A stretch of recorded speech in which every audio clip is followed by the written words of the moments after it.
PPKM darurat sudah memasuki hari keempat.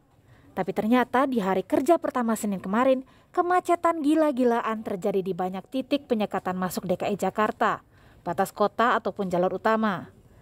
Biang keroknya diduga kuat adalah mobilitas warga di luar sektor esensial dan kritikal yang tak terbendung. Pangdam Jaya Majen Mulyo Aji pun geram karena ternyata masih banyak perusahaan nakal yang tak patuh aturan PPKM darurat. Karena ternyata di antara semua yang perjalanan ke arah Jakarta, mayoritas adalah pekerja. Apa artinya? Perusahaan-perusahaan yang ada di Jakarta ini tidak mematuhi perintah dari pemerintah. Jadi mengabaikan perintah dari pemerintah, sehingga kami sendiri kewalahan. Polda Metro Jaya pun mengingatkan perusahaan untuk patuh aturan PPKM darurat. Pemilik atau perusahaan non-esensial dan kritikal yang masih mempekerjakan pegawai di kantor saat PPKM darurat bakal ditindak tegas. Evaluasi di semua titik masih banyak masyarakat yang belum mau sadar. Segera laporkan. Laporkan ke Satgas. Apabila masih menemukan non-esensial yang dipaksa oleh pemiliknya atau pimpinannya untuk kerja. Padahal itu tidak boleh lagi. Perusahaan-perusahaan yang non-esensial atau sudah diatur dalam sektor non-esensial, kalau memang sudah tidak boleh untuk kerja atau tutup 100%, cukup pegawainya WFH saja, jangan dipaksakan pegawainya untuk kerja. Ya, jangan dipaksakan, kami akan tindak. Kami tidak main-main, kami akan tindak. Ini tegas.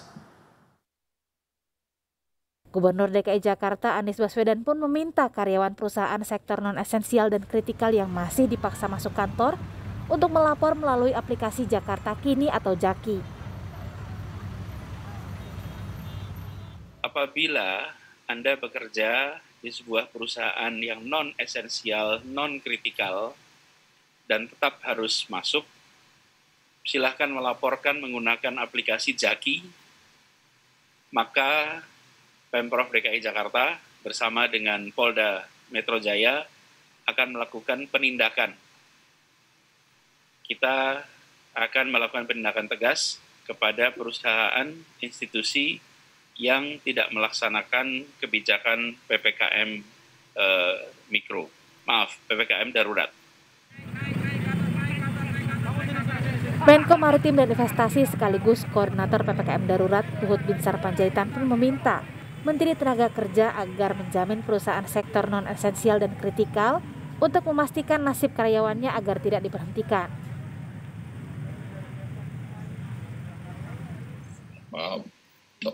Untuk perusahaan non-esensial, semua perusahaan sektor non-esensial yang sedang menjalankan work from home tidak dapat diberhentikan secara sepihak oleh perusahaan atau dilakukan pemecatan.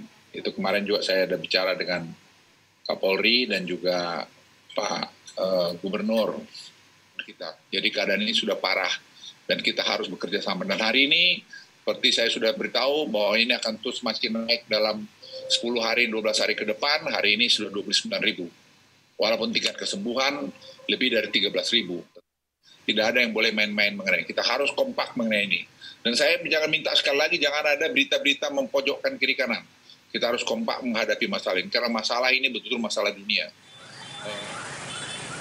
Selain karena perusahaan nakal yang masih meminta karyawannya ngantor, ternyata masih banyak juga warga yang sekedar jalan-jalan meski sudah tahu ada penyekatan. Mulai Selasa 6 Juli, titik penyekatan di wilayah DKI Jakarta pun ditambah menjadi 72 titik yang mulanya hanya 63. Penebalan penjagaan juga dilakukan terutama di batas-batas wilayah antara Jakarta dan daerah penyangga seperti Tangerang, Depok, dan Bekasi. Tim Liputan, Kompas TV, Jakarta.